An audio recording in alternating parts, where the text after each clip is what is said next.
السلام عليكم ورحمة الله وبركاته. بسم الله الرحمن الرحيم. إن الحمد لله نحمده ونستعينه ونستغفره ونعوذ بالله من شرور أنفسنا ومن سيئات أعمالنا. من يهده الله فلا مضل له ومن يضلل فلا هادي له. أشهد أن لا إله إلا الله وحده لا شريك له وأشهد أن محمدا عبده ورسوله. سبحانك لا علم لنا إلا ما علمتنا إنك أنت العليم الحكيم. رب اشرح لي صدري ويسر لي أمري واحلل عقدة من لساني يفقهوا قولي. أما بعد، فقال الله سبحانه وتعالى: أعوذ بالله من الشيطان الرجيم. يا أيها الذين آمنوا اتقوا الله حق تقاته ولا تموتن إلا وأنتم مسلمون. Alhamdulillah, segala puji dan kesyukuran hanya sahaja kepada Allah Azza wa Jal, kerana dengan limpahan rahmat dan kasih sayangnya dapat kita bersama lagi tuan-tuan pada hari ini. Allah masih lagi menghidupkan kita, Allah masih lagi memberikan nyawa kepada kita untuk kita berada pada petang hari ini, pada hari Jumaat ini, tuan-tuan. Sedap tak sedap, tuan-tuan? Lama dah lama dah kita tak menunaikan salat Jumaat. Tapi tak apa, tuan-tuan. Itu semua ada masalahnya. Dan kita sentiasa berdoa, tuan-tuan dan puan-puan, supaya Allah segera mengangkat wabak ini. Dengan kita berdoa, Allahumma ya dafi'ul bala irfa'anna al-bala wal waba. Ya Allah, angkatlah daripada kami sekalian bala, ujian dan wabak yang menimpa kami ini. Moga-moga Allah Subhanahu wa taala mendengarkan rintihan kita, mendengarkan permohonan kita, tuan-tuan. Bersempena pula dengan bulan Ramadan al-Mubarak ini, kita gandakan amalan kita, tuan-tuan. Tak henti-henti untuk kita meminta kepada Allah Azza wa Jal dengan sifat pemurah dan dengan sifat kasih sayang. Allah memberikan apa yang kita minta ini, apa yang kita pohonkan ini dengan segera, tuan-tuan. Apa yang penting ialah kita kena betul-betul kita minta dengan Allah Subhanahu wa taala. Baik, tuan-tuan dan puan-puan yang dirahmati Allah, InsyaAllah pada petang yang bahagia ini kita sambung lagi, tuan-tuan, pada bab yang ke-10. Pada bab yang ke-10 membicarakan tentang hati ini, iaitulah kita membicarakan tentang penyakit-penyakit hati ini. Pada hari ini kita teruskan dengan kita meneruskan pada bab Al-Hasad, tuan-tuan. Al-Hasad ini dikenali juga dengan sifat dengki, tuan-tuan. Kita kena dengar pasal sifat dengki ini. Dia tidak dapat tidak di antara kita ni, dia ada, tuan-tuan. Tak banyak, sikit, tak sikit, banyak. Banyak tu tak mau. Tapi banyak ke sikit ke, kita cuba tengok sifat ini adakah ada pada diri kita. Dan sedikit sebanyak kita cuba cari macam mana kita nak hilangkan perasaan ini, kita nak hilangkan sifat ini daripada diri kita, tuan-tuan. Kita tak boleh untuk kita biar berada dalam hati kita perasaan ini dengan kita tak cari pun penyelesaian dia, tuan-tuan. Baik, kita baca sikit, tuan-tuan, teks daripada kitabnya. Sifat dengki adalah satu sifat yang apabila seseorang itu bercita-cita bagi menghilangkan nikmat yang ada pada orang lain, sama ada nikmat yang berbentuk dunia, agama, ataupun bercita-cita bagi menurunkan bala ke atasnya, ia adalah haram dan juga berdosa besar. Bahkan dengki adalah satu penyakit yang besar daripada segala penyakit hati. Baik, apabila kita melihat pada makna ataupun definisi yang disebutkan tentang sifat dengki ini, tuan-tuan, kita pertamanya kita muhasabah. Ada tak diri kita ni dalam sifat kita ni, ada tak benda ini? Yang pertamanya apa? Yang pertamanya dalam diri kita ni, kita syok, ataupun kita bercita-cita untuk kita hilangkan nikmat yang ada pada diri orang lain. Tuan, makna apa yang ada kelebihan pada diri dia, ada apa yang Allah bagi kepada dia tu tak ada pada kita, hak tu kita tak syok. Makna nikmat Allah bagi kepada dia tu kita rasa tak syok, tuan-tuan, maka ini adalah satu sifat yang kita sebut daripada sifat dengki. Ini adalah hasad, tuan. Jadi kita tengok, kalau kata ada, maka kita kena muhasabah, tuan-tuan. Tak puas hati dari segi apa? Tak puas hati daripada segi nikmat yang Allah bagi, daripada segi dia, daripada kepada dia ni, dari segi keduniaan ataupun agama. Makna nikmat yang Allah bagi kepada dia daripada segi dunia ni apa? Allah bagi harta benda yang banyak kepada dia. Allah bagi kepada dia anak yang ramai, tuan-tuan. Allah bagi kepada dia ni kesenangan hidup ni yang ada di dunia ni, Allah bagi kepada dia. Itu nikmat dunia.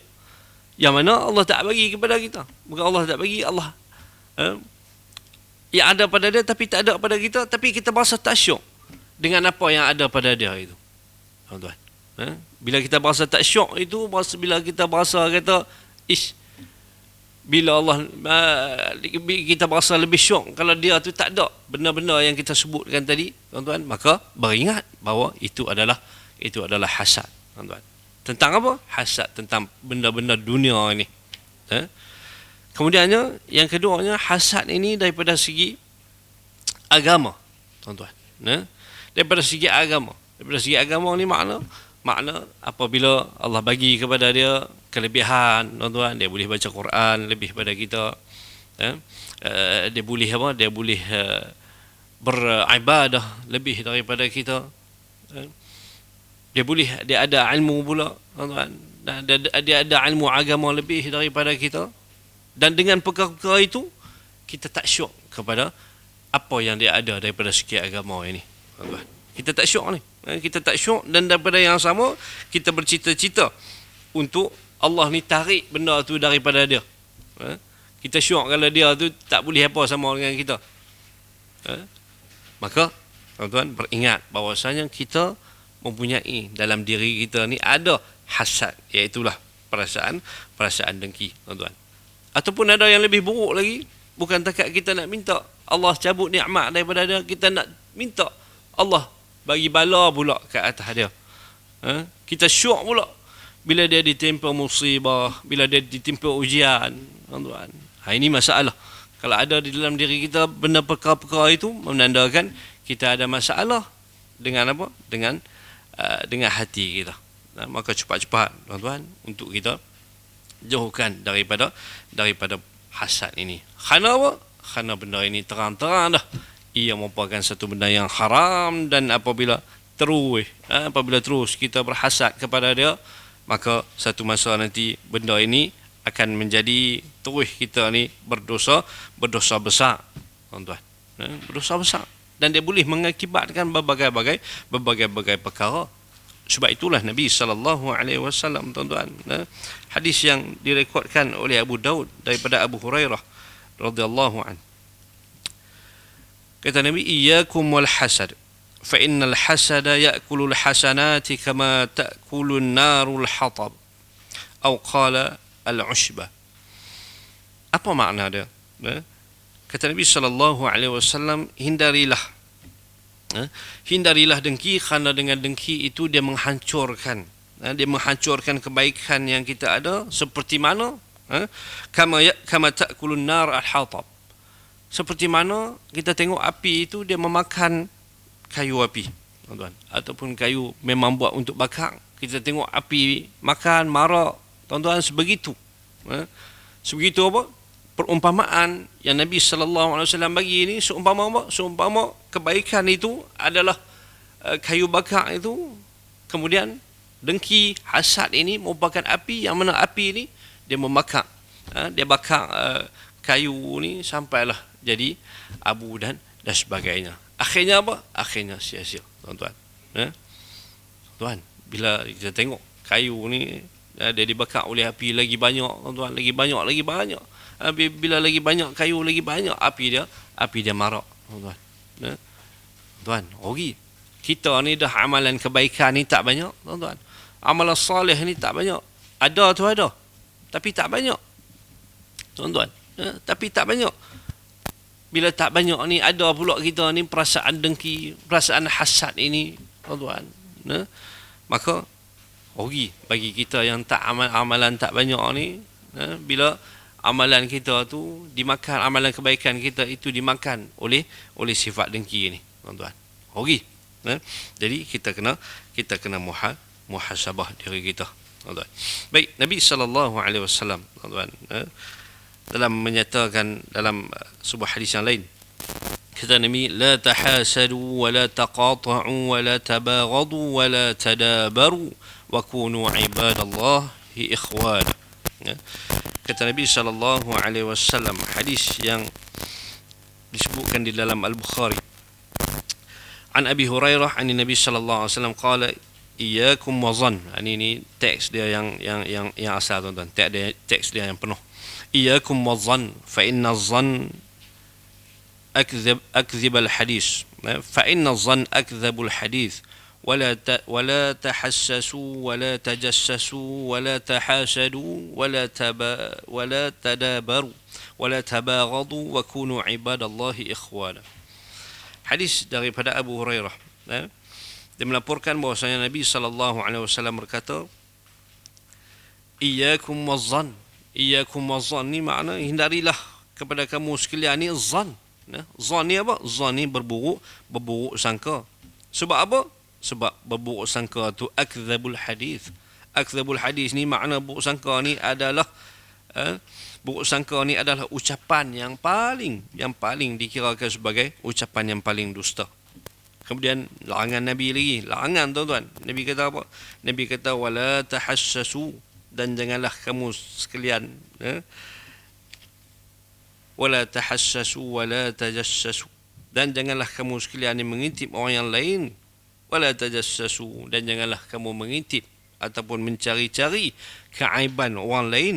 Wala tahasadu, dan janganlah kamu saling berdengki, tuan-tuan. Jangan saling berdengki. Wala tadabaru, dan janganlah kamu saling membenci, janganlah kamu saling berpaling. Wala tabaghadu wa kunu ibadallahi ikhwana. Dan Nabi kata apa? Dan Nabi kata janganlah kamu ni saling bermusuhan. Kerana apa? Tapi jadilah kamu ni wa kunu ibadallahi ikhwana, dan jadilah kamu ini hamba-hamba Allah yang bersaudara, tuan-tuan. Baik, tuan-tuan, kita nak fokus apa? Kita nak fokuskan tentang kata Nabi la tahasadu. Janganlah kamu sesama sendiri ini tahasadu, berdengki. Sama-sama kita juga yang dengki ni, tuan-tuan. Kadang-kadang sama-sama Islam ni, tuan-tuan. Dia dengki, kawan nu naik sikit, dia kira nak cari jalan untuk nak cantat, tuan-tuan. Sedangkan apa? Sedangkan ini ni larangan Nabi. Nabi kata la tahasadu, jangan kamu saling berhasad, tuan-tuan. Tapi yang jadi apa? Yang jadi ini sama-sama orang Islam, kita saling berhasad, tuan-tuan. Patutnya apa? Patutnya Nabi kata apa? Nabi kata wa kunu ibadallahi ikhwana. Sepatutnya kita ni berasa kata dia ni sama-sama Muslim kita, sama-sama Islam kita, hendaklah kita ni berasa kata dia itu saudara kita. Nabi kata jadilah daripada kalangan hamba Allah yang saling bersaudara, tuan-tuan. Jelas. Nabi kata la tahasadu, daripada tahasadu. Kemudian jangan apa? Jangan membenci. Wala tabaghadu, jangan kamu saling membenci. Wala tadabaru, dan jangan kamu saling membelakangkan ataupun saling memalingkan antara satu sama lain ketika berjumpa, tuan-tuan. Tak suka. Paling ni makna tak suka. Tengok dia mai, kita tengah minum di kedai, tengok dia mai, aku tak boleh dia ni. Cungkit balik, tuan-tuan. Itu makna apa? Itu makna kata kita dah memalingkan. Bila kita dah memalingkan, kita dah langgar salah satu daripada larangan Nabi sallallahu alaihi wasallam, tuan-tuan. Jadi banyak benda kita kena muhasabah diri kita supaya apa? Supaya kita tak tergolong daripada kalangan mereka yang di kalangan mereka yang melanggar apa yang telah dilarang oleh Nabi sallallahu alaihi wasallam, tuan-tuan. Tuan-tuan, hasad, hasad, dengki. Daripada dengki ni dia main macam-macam perkara nak jadi. Dia main jadi macam-macam perkara nak jadi. Nak jadi permusuhan, bahkan lebih teruk lagi apa, tuan-tuan? Bahkan lebih teruk lagi, dia nak jadi sampai perkara membunuh, tuan-tuan. Boleh tengok sebagaimana umat-umat yang terdahulu. Di dalam hadis yang lain, Nabi sallallahu alaihi wasallam menyebut, dabba ilaikum da'ul umami qablakum, da'ul umami qablikum al-hasad wal baghdha. Kata Nabi sallallahu alaihi wasallam, dabba ilaikum, berjalan kepada kamu ni penyakit al-umami qablakum, umat-umat yang terdahulu. Mana umat-umat yang terdahulu ni? Umat Bani Israel dan sebagainya. Iaitulah dari kalangan mereka ni ada apa? Al-hasad wal baghdha, iaitulah dengki, dan sama-sama mereka juga ada sifat yang terlalu membenci. Maka ini larangan daripada Nabi sallallahu alaihi wasallam. Dalam hadis tadi juga Nabi sallallahu alaihi wasallam menyebut apa? Menyebut al-hasad wal baghdha hiya al-haliqah. Sesungguhnya benci, dengki dan juga membenci itu al-haliqah, merupakan satu penyakit yang akan mencukur kamu, kata Nabi sallallahu alaihi wasallam. Kemudian Nabi kata apa? Nabi kata la aqulu tahliqus sya'r. Nabi kata bukanlah yang dimaksudkan aku kata bercukur itu ialah bercukur rambut dan sebagainya. Walakin tahliqud din. Tetapi yang dimaksudkan mencukur itu ialah perbuatan kamu dengki sama kamu, membenci sama-sama kamu itu, dia boleh cukur, dia boleh buang.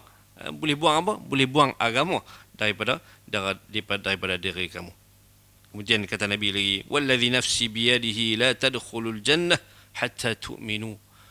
Nabi kata, dan demi jiwaku yang berada di dalam genggamannya, la tadkhulul jannah hatta tu'minu, tak masuk seorang itu syurga sehinggalah dia beriman. Wala tu'minu hatta tahabu, dan tidaklah dikira dia itu beriman, melainkan dia itu tahabu, dia saling menyayangi, tuan-tuan. Sama-sama kita ni, kita tak ada perasaan dengki itu, tuan-tuan. Alhamdulillah, makna ada iman bila kita saling kasih kepada saudara kita yang lain ini. Baik. Afala unabbi'ukum bima yuthabbitu dhakum lakum afshus salamu bainakum.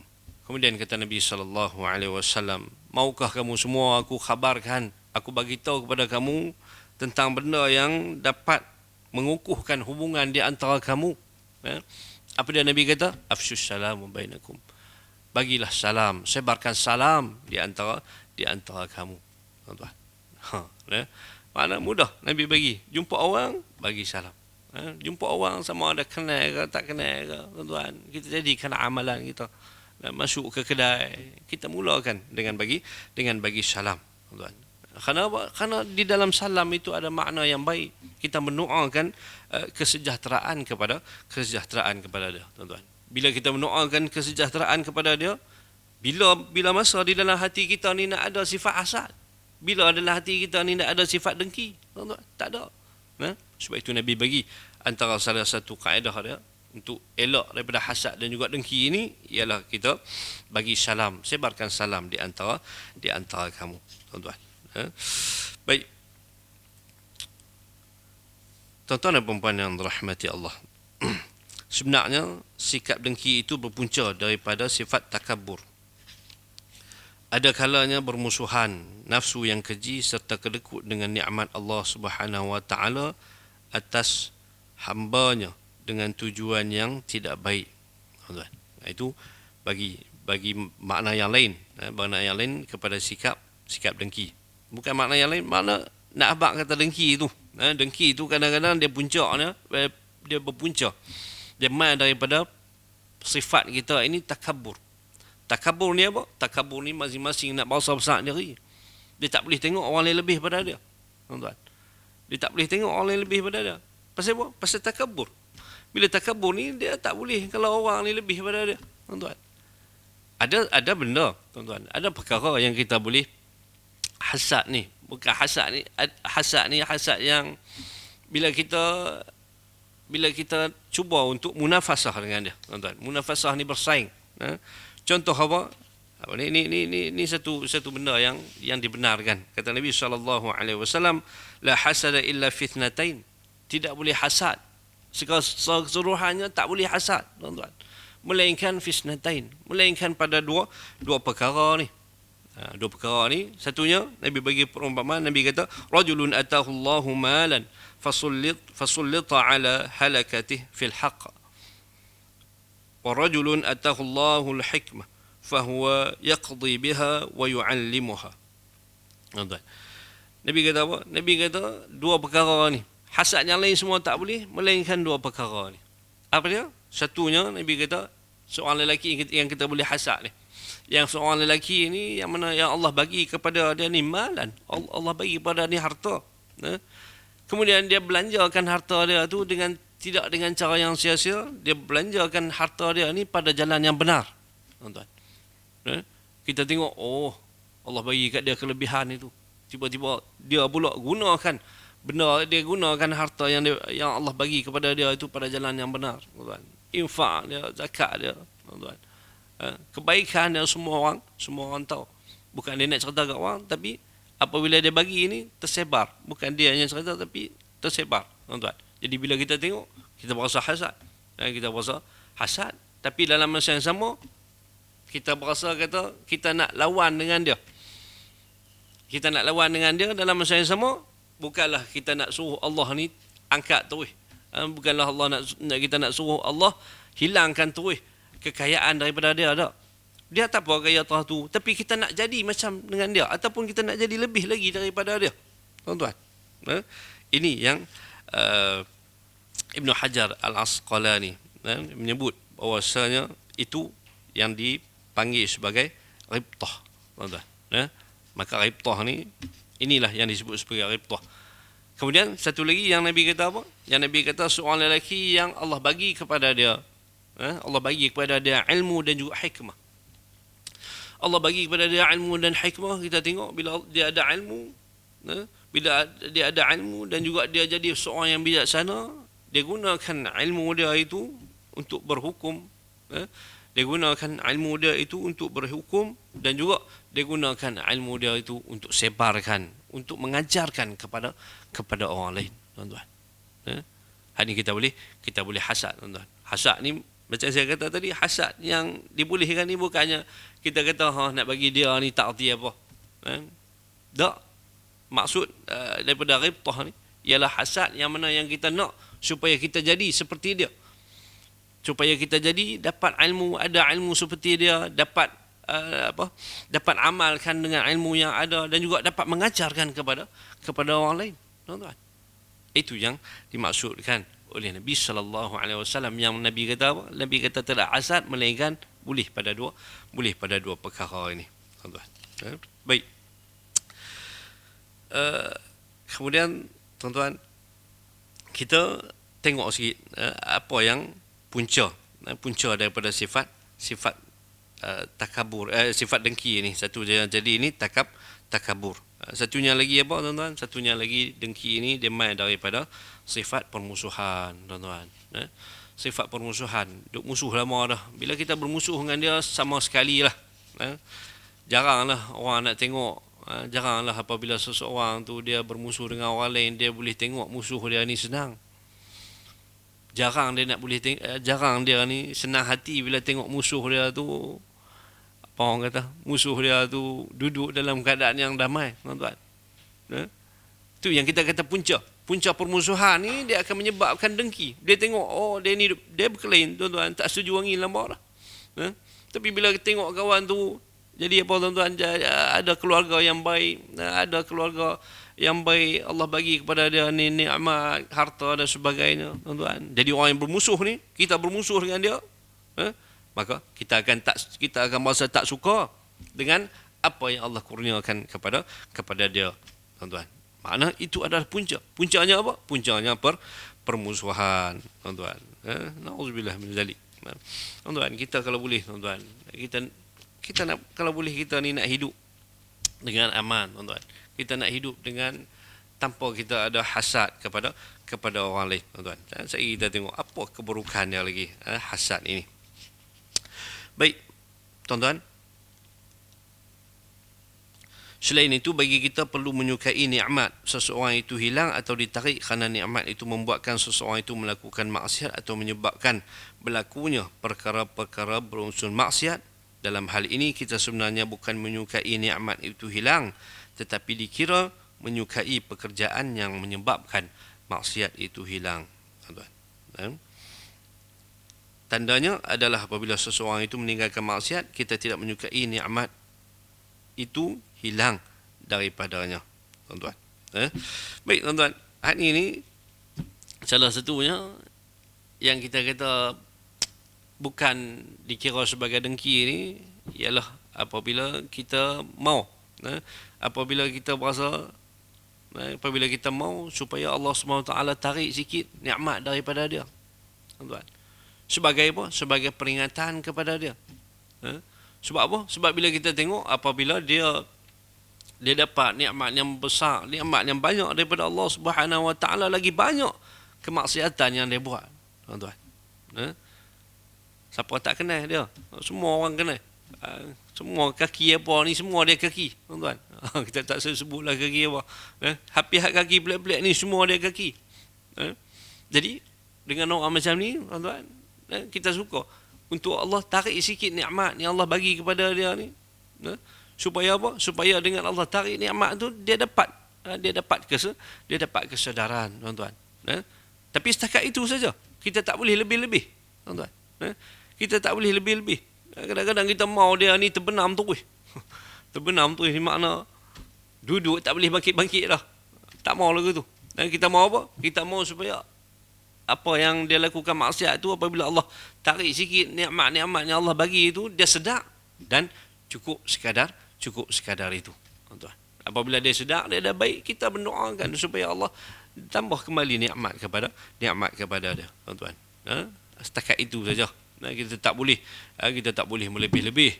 Kita tak boleh melebih-lebih nak minta Allah jahanamkan dia tu, tak boleh, tuan-tuan.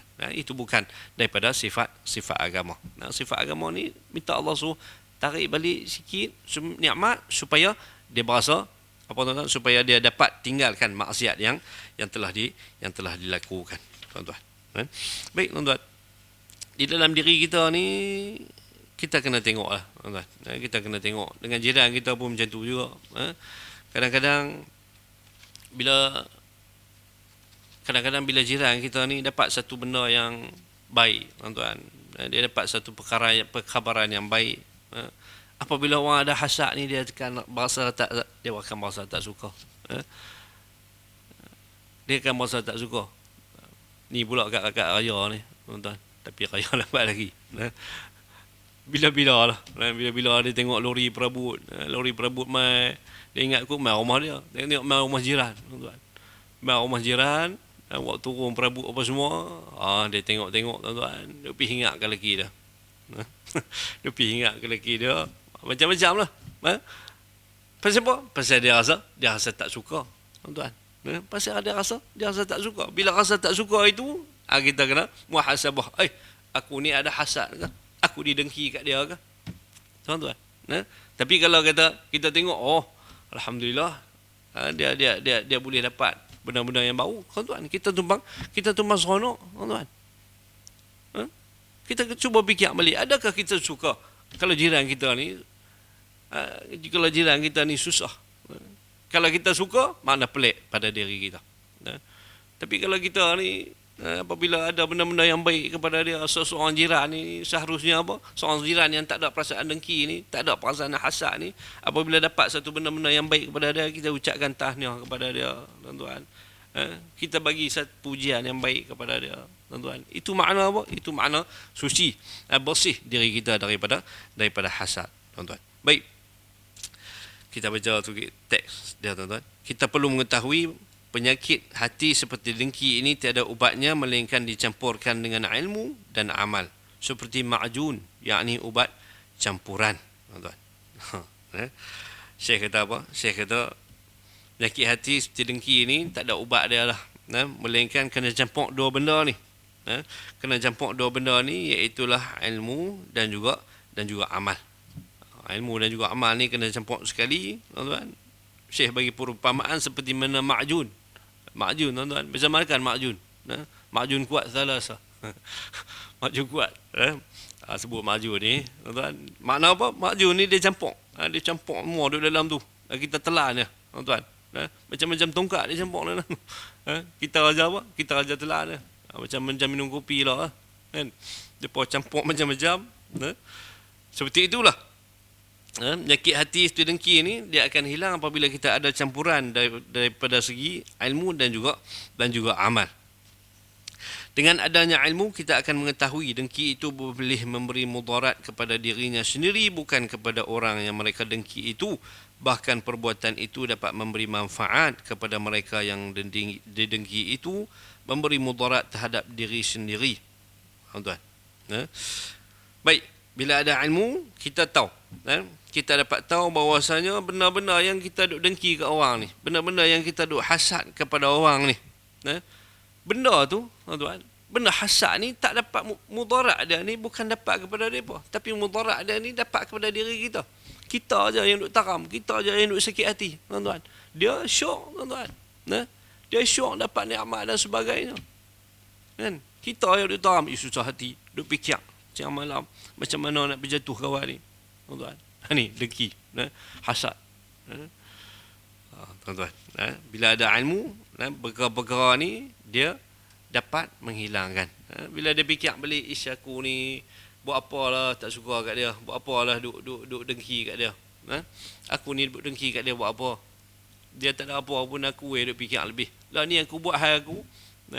Kalau nak bersaing dengan dia pun aku cari dengan cara aku, biarlah dia dengan kelebihan yang Allah bagi kepada dia.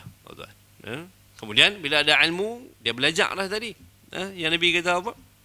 Walaupun hadis tadi adalah hadis yang dhaif, tapi disokong oleh hadis-hadis yang sahih, tuan-tuan. Seperti mana yang dikatakan tadi, sungguhnya hasad itu dia memakan kebaikan-kebaikan yang ada itu, seperti mana kayu api, kayu bakar yang dimakan oleh api, tuan-tuan.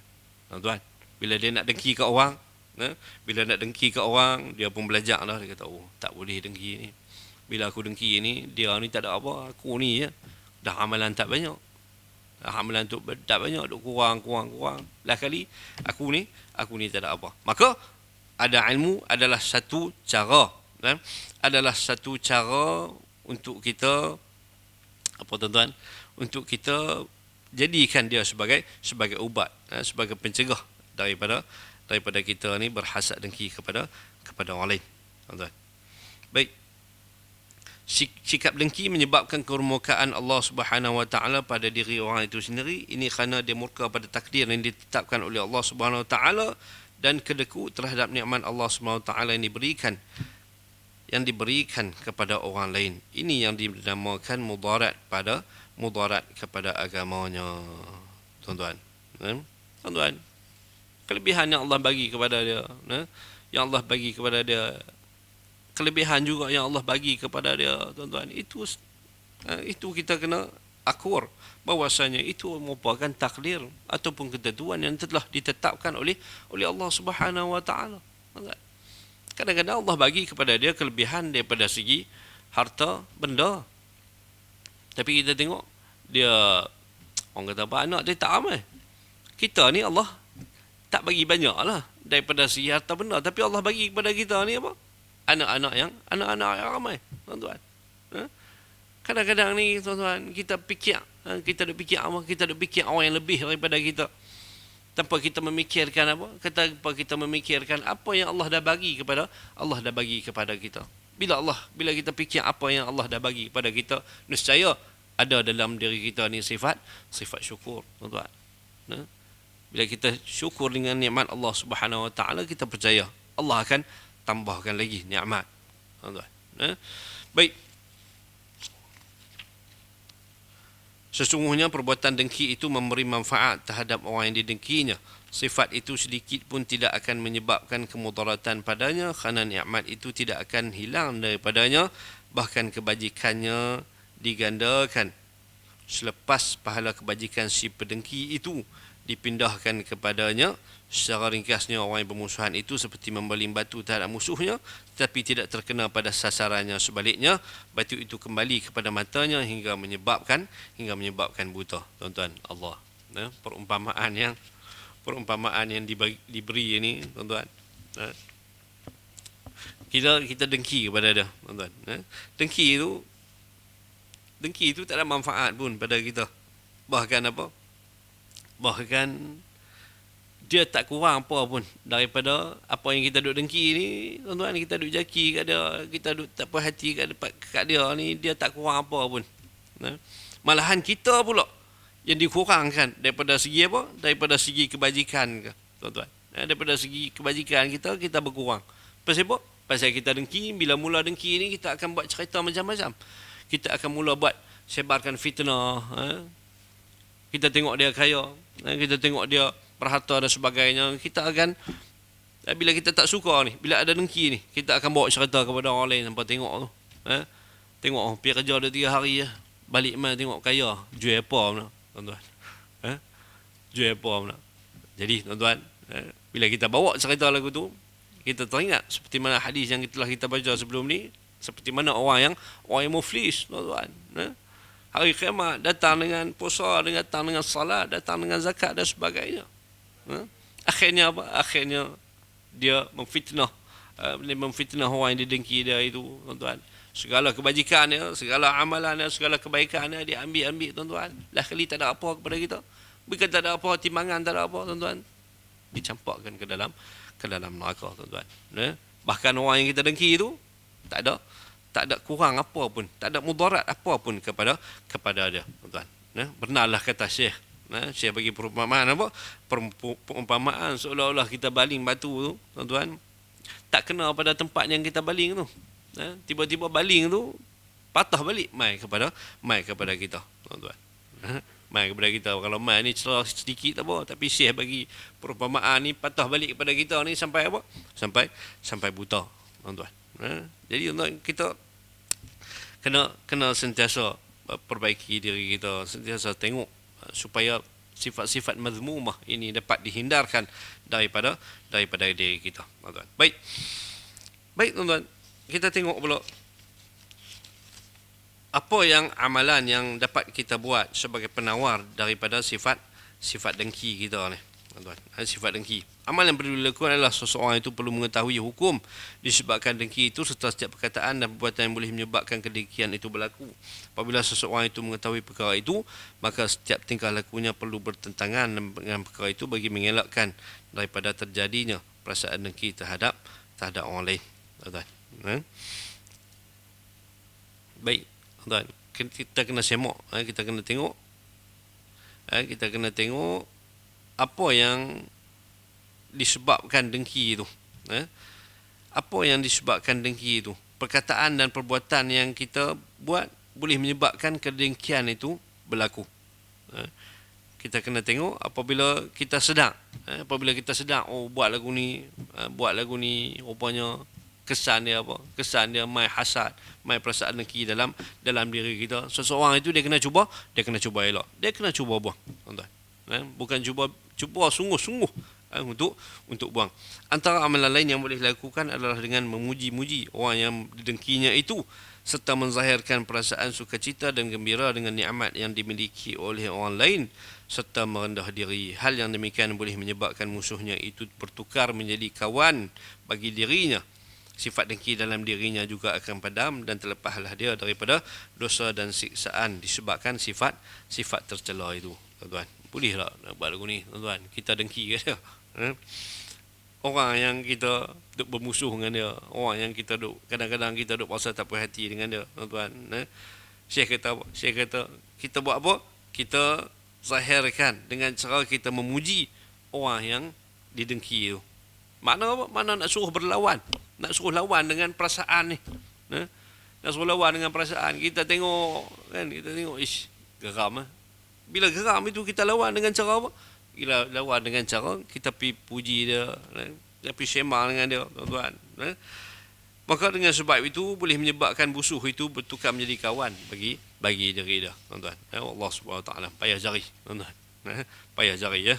Kalau dah musuh tu dia nak puji bukan dia lah.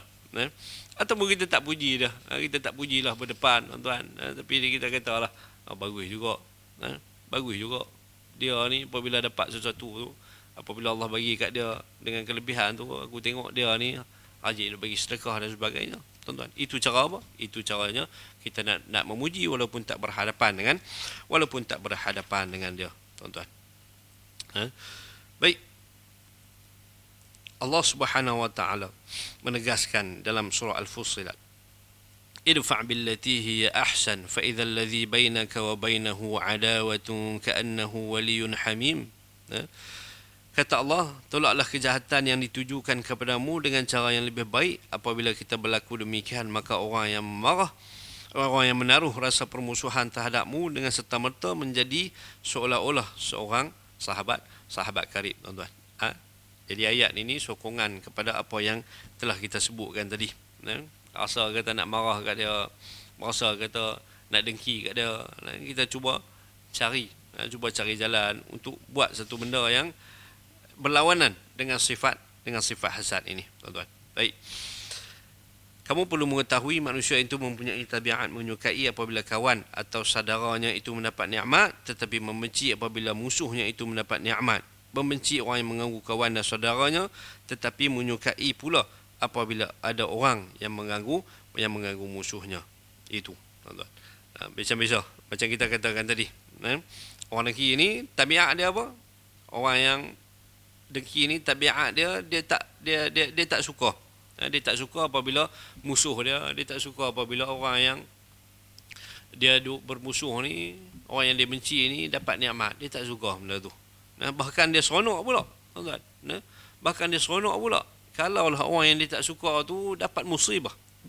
Orang yang dia tak suka tu ada benda-benda yang apa orang kata ujian kepada dia. Tuan-tuan, paling teruk ni apabila orang yang dia tak suka ni, orang yang dia hasad ni meninggal dan sebagainya, patutnya kita kata innalillahi wa inna ilaihi raji'un, tuan-tuan. Tapi disebabkan dia tak suka ni, dia kata apa? Dia kata okey, dia kata alhamdulillah, tuan-tuan. Itu puncak permusuhan, tuan-tuan. Nauzubillah min zalik. Baik. Oleh itu, sekiranya kita tidak mampu menyamakan antara saudara kita dengan musuh dalam menyukai dan membenci, kita perlu melepaskan daripada dosa dan dengki itu dengan dua perkara. Yang pertama, jangan menzahirkan sifat dengki itu dengan lidah, anggota dan setiap pekerjaan yang dilakukan, tuan-tuan. Baik, kita jangan menzahirkan sifat dengki itu dengan lidah, anggota dan setiap pekerjaan yang dilakukan. Ini cara-cara nak lawan lah, tuan-tuan. Nak lawan daripada sifat dengki itu dengan lidah. Kita bila satu benda yang dapat kepada dia ni, kita bila lidah kita nak berkata tentang keburukannya, kita cuba lawan. Dan juga anggota-anggota lain, kita cuba lawan. Cuba lawan dengan sifat dengki ini, tuan-tuan. Nabi SAW, tuan-tuan, panjanglah tentang takhrij hadis ni panjang, tuan-tuan. Kita ambil seperti mana yang diriwayatkan. Salasun lam taslama minha hadhihi al-ummah al-hasad wal-dhann wat-tira. Ala unabbi'ukum bil makhraj minha idza dhananta fala tuhaqqiq wa idza hasadta fala tabghi wa idza tatayyarta famadi. Tiga perkara yang tidak selamat daripadanya oleh umat ini, iaitu sifat dengki, buruk sangka dan mengambil sial daripada burung, tuan-tuan. Ini makna dia tirah. Kemudian kata Nabi SAW, tidakkah aku khabarkan kepada kamu tempat keluar daripadanya? Kemudian sahabat kata, apa benda yang dapat kami keluar daripadanya? Nabi kata apa? Nabi kata, apabila kamu zananta, apabila kamu berasa sangkaan jahat kepada orang lain, maka kamu perlu berhenti daripada memutuskan tentang perkara yang kamu sangka tu, tuan-tuan. Kita nak buruk sangka kepada dia, hati kita kena cuba lawan. Wa idza hasadta fala tabri. Apabila kamu nak berasa dengki terhadap seseorang, maka kamu jangan melampau. Kamu jangan cuba untuk turut hati kamu yang nak dengki kepada dia. Kemudian wa iza tatayarta famadi. Apabila kamu apabila mai kepada kamu ni, apa tuan-tuan yang kita kata tirah ni makna dia zaman dulu lah, bukan zaman orang jahiliah dulu. Dia suka apabila binatang tu pergi ke mana-mana akan menentukan sial atau tidak, tuan-tuan. Macam kita ni ada kadang-kadang lah ni, kita keluar-keluar tengok-tengok bewak, tuan-tuan. Kita dengar kata orang tua kata bila bewak lintas ni nak main berkabut, kita patah balik, tuan-tuan. Maka Nabi kata apa? Nabi kata kalau begitu keadaan dia, wa iza tatayarta famadi. Apabila kamu jadi perkara itu kepada kamu, maka hendaklah kamu buat seperti biasa. Mana pi terus. Jangan duk ingat apa yang depa kata tu, tuan-tuan. Buatlah seperti mana tujuan asal kita. Makna dalam hadis tadi, Nabi SAW nak suruh kepada kita ni untuk apa? Untuk lawan sifat dengki itu, tuan-tuan. Untuk lawan sifat dengki, untuk lawan sifat hasad di dalam diri kita, tuan-tuan. Allah Subhanahu wa taala alam. Tuan-tuan dan puan-puan yang dirahmati Allah, sikit sebanyak sifat dengki ni, tuan-tuan, dia ada dalam diri kita. Cumanya, tuan-tuan, kita nak kena olah sifat dengki itu. Bila kita tengok dia lebih daripada kita daripada segi ilmu, seperti mana yang Nabi kata tadi, boleh hasad, tuan-tuan. Tapi dengan cara apa? Dengan cara bukan kita syok kata kalau ilmu kurang daripada dia, bahkan kita ni nak kena apa? Kita ni nak kena tambah ilmu lebih daripada dia. Tak boleh terah dia pun lebih daripada dia. Kalau dia rajin mengaji, kita ni lagi-lagi rajin mengaji. Begitu juga apabila dia ni banyak harta dan sebagainya, kita nak dengki kepada dia ni, bukan kita nak bagi kurang pada dia ni harta tak. Kita ni nak cari. Tak boleh sama dia, tak boleh terah dia pun bagi sama, tak boleh lebih daripada dia pun boleh terah dia, tuan-tuan. Maka benda-benda ni semua duduk dalam diri kita. Hak ni lah yang kita nak kena lawan, yang kita kata mujahadah. Mujahadah, perjuangan seseorang dalam diri dia untuk melawan perkara-perkara yang kita sebutkan ini, tuan-tuan. Antara yang paling besar ialah hasad. Hasad ini iaitulah dengki, tuan-tuan. Baik, saya rasa, tuan-tuan, cukup perkongsian kita pada petang Jumaat ini, tuan-tuan. Teruskan berdoa kepada Allah Subhanahu wa taala supaya Allah memberikan kepada kita ini kebaikan, tuan-tuan. Moga-moga apa yang kita kongsi ini bermanfaat dan kita sentiasa bermuhasabah diri kita ini daripada tidak baik kepada yang lebih baik, supaya diri kita ini mendapat rahmat daripada Allah Subhanahu wa taala. Aqulu qawli hadza wa astaghfirullahal azim li wa lakum wa billahi taufiq wal hidayah. Assalamualaikum warahmatullahi wabarakatuh.